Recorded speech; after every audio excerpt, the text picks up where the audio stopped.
Hey y'all, welcome back to my channel. If you're new here, my name is Stephanie and I appreciate y'all stopping by. Today we're diving into the world of rustic Americana patriotic decor with 6 creative and budget-friendly DIY projects. Get ready to add a touch of red, white, and blue to your home with these charming and patriotic ideas. So let's grab some crafting supplies and get crafting. Jumping right into project number 1. For this project, I used one of these hanging stars from the Dollar Tree and started by removing the hanger and using Waverly antique wax to stain the front, back, and sides. Once the star was completely dry, I used some Waverly chalk paint in the color plaster and a stencil brush from the Dollar Tree and heavily dry brushed the front and back until I was happy with the way it looked. After the paint was dry, I took some jute from the Dollar Tree and used a dab of hot glue on the back side of the star to secure the end in place right under the 2 side points. I then continued to wrap the jute around the star several times until I was happy with the way it looked, using hot glue as needed to secure it in place and making sure to secure the other end of the jute on the back side of the star. This is how it looked once I had the jute wrapped around it. Next, I used one of these medium-sized wooden stars from this pack that I picked up at Hobby Lobby, along with this fireworks scrapbook paper from Hobby Lobby. I decided what part of the scrapbook paper I wanted to use, then flipped it over and placed the star on the back side of the paper and traced around it with a pencil, then cut it out along the outside edge of the tracing so that it was a little bit bigger than the star. I then used a regular school glue stick to adhere the scrapbook paper to the front of the star. Once the glue had set up, I took a finger sander and sanded around all of the edges of the star to remove any excess paper so that it had a nice finished look.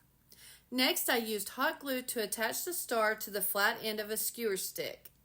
I also used one of these 1/4-inch dowel rods from this multi-pack that I picked up at Walmart and cut 2 pieces from it, one at 4 inches and the other at 3.5 inches.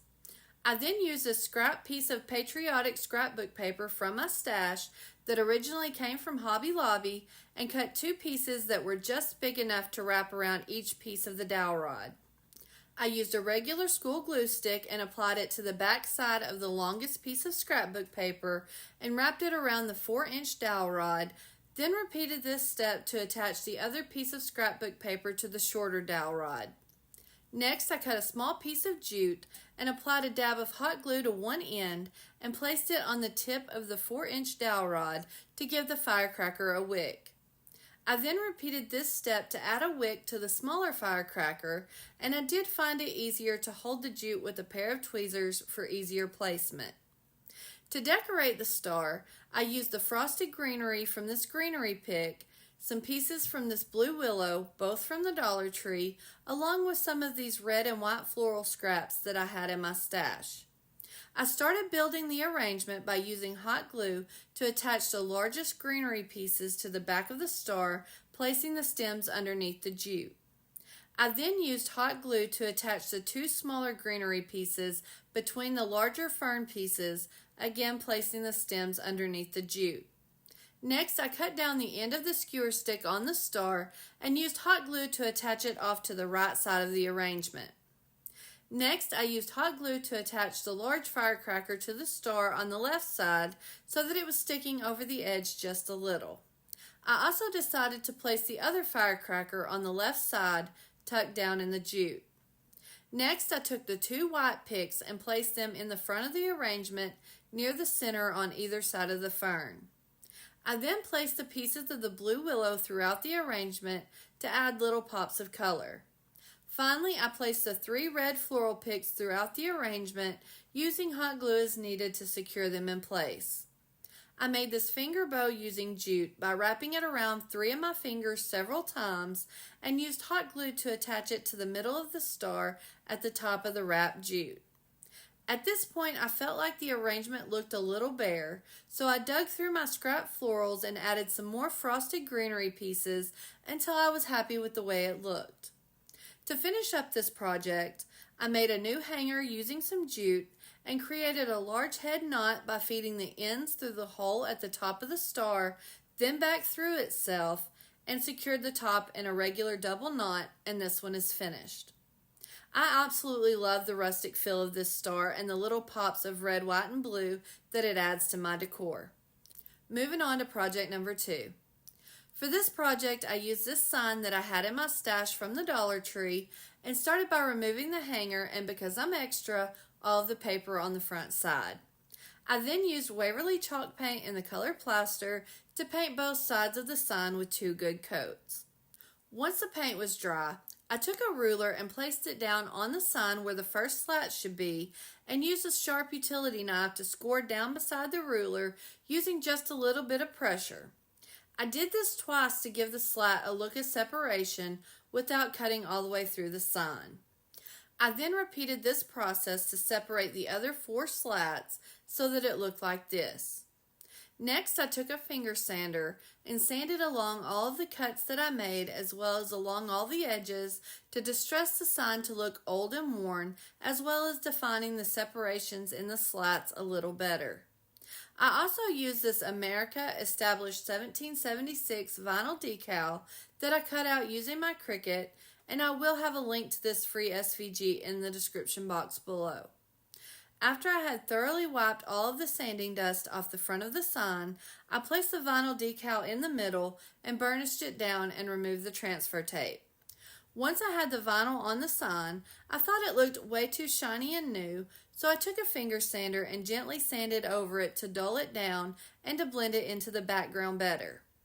Then, to finish up this project, I took one of these antiqued brass tacks from this package from Hobby Lobby and used a pair of wire cutters to remove the tack portion. I then applied some hot glue around the hole at the top of the sign and placed the tack head on top to cover it up, and this one is finished. Y'all, this turned out so pretty. I love the old rustic feel of it, and best of all, it was incredibly quick, cheap, and easy to make. On to project number 3. For this project, I used this ladder that I picked up on clearance for just a few cents at the Family Dollar last year and started by removing the hanger, the letters, and the leaf. I then used Waverly chalk paint in the color Ocean and gave it 2 good coats. Once that was dry, I used Waverly antique wax and a stencil brush and heavily distressed it, making sure to wipe off any excess wax. I also used the letters U, S, and A from this leftover hanging sign from the Dollar Tree that I had in my stash. I removed them from the hanger, and as y'all already know by now, I'm extra, so I went ahead and removed the paper from the front of all 3 letters. I used Waverly chalk paint in the color Crimson to paint the front and back of the U and the A, and once the paint was dry, I used Waverly antique wax to heavily distress both sides of both letters. I used Waverly chalk paint in the color Plaster to paint the front and back of the S, again using antique wax to heavily distress both sides. Next, I used 4 of these small wooden stars from this pack that I picked up at Hobby Lobby and used Waverly chalk paint in the color Plaster to paint both sides, and once again used antique wax to distress all 4 stars. After everything was completely dry, I placed one of the letters between each of the ladder rungs, spacing them out as evenly as possible, then placed 1 star on each of the rungs, alternating sides. Once I was happy with the placement, I used hot glue to secure everything in place. Then, to finish up this project, I made this messy bow using some patriotic ribbon, burlap ribbon, and jute that I had in my stash and attached it to the top of the ladder on the left side, using the jute that I had tied it together with to secure it to the ladder in a double knot, then fluffed up the bow, and this one is finished. I am thrilled with how this ladder turned out. It really makes me wish that I had picked up a few more to make over for different seasons and holidays. It's the perfect size to sit against the wall beside my entertainment center. Quickly moving on to project number 4. For this project, I used this 18-inch wire wreath form from the Dollar Tree and started by using this royal blue yarn, also from the Dollar Tree, to wrap 3 of the wreath sections using hot glue as needed to secure it in place. Next, I used some of this bright red yarn that I had in my stash from Walmart and wrapped every other section starting right against the blue sections, again using hot glue as needed. Then I used this white yarn from the Dollar Tree and wrapped the 2 remaining sections using hot glue as needed to secure the yarn in place. Once I had the wreath wrapped, I took some Waverly antique wax and a stencil brush and heavily distressed over the yarn to make it look old and worn. Next, I used 9 of these small wooden stars that I had in my stash that I think came in a big pack from Hobby Lobby, and used Waverly chalk paint in the color plaster to paint just the front side of each star, followed up with some antique wax to distress them. Then, to finish up this wreath, I placed the stars on the blue sections, alternating their placement, and once I was happy with the way it looked, used hot glue to secure them in place, and this one is finished. Now, I'm not gonna lie, this one did take a little bit of time to wrap each section with the yarn, but I think it was well worth the effort. I do wish that I had had an 18-inch foam wreath form instead, but I'm happy with it overall. Y'all will have to let me know in the comments what you think about the distressing with the antique wax. I'm kind of on the fence about it. Alright, on to my favorite from today's video, project number 5. For this project, I used this large eagle template that I traced off the computer to the size that I wanted it and shaded in the outline on the back side with a pencil. I also used this white ready board foam board from the Dollar Tree. I placed the eagle template down on the foam board at an angle so that it would fit, and used some masking tape to hold it in place, and took a pen and traced around the eagle to transfer the outline to the foam board. It's a bit hard to see on camera, but can easily be seen in person. To cut it out, I took a new sharp utility knife blade and started by working in small sections using gentle pressure to score through the top paper layer on the foam board, and then making a second pass using more pressure to actually cut through the rest of the foam board to remove that piece. I continued to take my time working in small sections until I had the eagle completely cut out. Now y'all, here's where the magic really happens when working with foam board.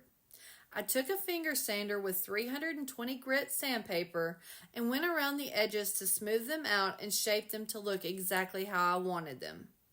And here is how the eagle looked once I had the edges smoothed and shaped. I then used Waverly chalk paint in the color plaster to paint the front of the eagle using thin, even coats to prevent the paper from bubbling.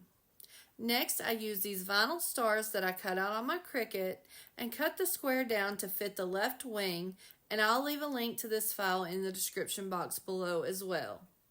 I placed the stars on the wing and then used masking tape to keep me from painting over further than I wanted to, and then used Waverly chalk paint in the color Ocean to paint the wing using thin coats to prevent bubbling. Once the paint was dry, I removed the masking tape and then used a pair of tweezers to gently remove each star. I also want to mention that you could easily use any kind of star sticker for this if you don't have a vinyl cutting machine. Next, I took some washi tape and taped off the edge of the blue wing to keep it clean, and then each of the stripes across the rest of the eagle using the marks that I had made on the template as a guide.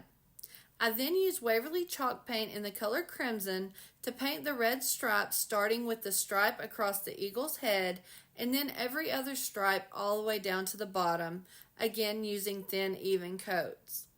Here is how the eagle looked once I had it completely painted and the tape removed. I also went ahead and painted the edges to match the stripes and the blue wing for a nice finished look. I used 2 of these number 214 eye hooks that I had in my stash and started by screwing them into the top bump of each of the wings and then removed them. Next, I took this long piece of wire and folded it in half, then wrapped one end around a dowel rod 5 times and slid the dowel rod out, leaving a curled wire with a straight piece on the end. I then repeated this step to curl the other side of the wire, again making sure to leave a straight piece on the end. Once I had the ends curled, I placed the straight piece of one end of the wire through an eye hook and twisted it to secure it in place. I then repeated this step to attach the other eye hook to the other end of the wire. Then, to finish up this project, I used some of this foam and poster adhesive from the Dollar Tree and filled in the holes on the top of the wings and placed the eye hooks inside, then set it aside to dry for a couple of hours, and this one is finished. I had so much fun making this one, and I love it so much that I think I'll be making one out of some birch wood using my scroll saw. This did take a little bit of time to cut out and sand, but it was so worth it in the end, and it was so inexpensive to make. If you want to recreate this one, let me know in the comments and I will try to scan the template and post it for you. And last but not least, project number 6. For this project, I used one of these wooden bamboo cutting boards from the Dollar Tree and started by using Waverly chalk paint in the color plaster to give it 2 good coats. Next, I took some masking tape and taped off a little over halfway down on the front of the cutting board and used Waverly chalk paint in the color Ocean to paint the top half with 2 good coats. Once the top was dry, I taped off the edge of the blue and then added 2 1-inch strips of tape to the bottom half of the cutting board, leaving 3 stripes exposed, and used Waverly chalk paint in the color Crimson to paint the exposed stripes, including the sides of the cutting board. After the paint was dry, I removed the masking tape, and this is what it looked like.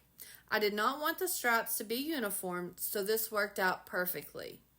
Next, I cut out this vinyl decal in some matte white vinyl using my Cricut and placed it on the top half of the cutting board, burnished it down, and removed the transfer tape.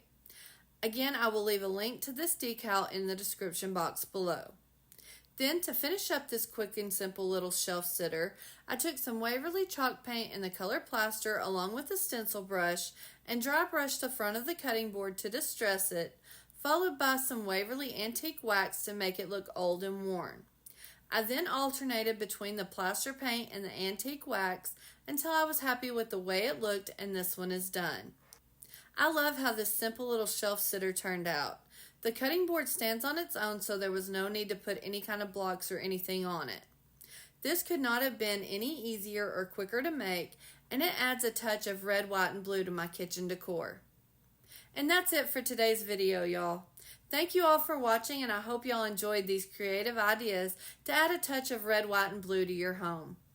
Also, remember, you don't have to have a vinyl machine to do these projects. There are so many alternative options for getting the stars, words, and numbers on your projects that anything is possible. If you enjoyed this video, please don't forget to give it a thumbs up and subscribe for more DIY inspiration. Feel free to leave a comment below with your thoughts and any suggestions for future videos. And be sure to stay tuned for more exciting DIY projects and happy crafting. I'll see y'all next time.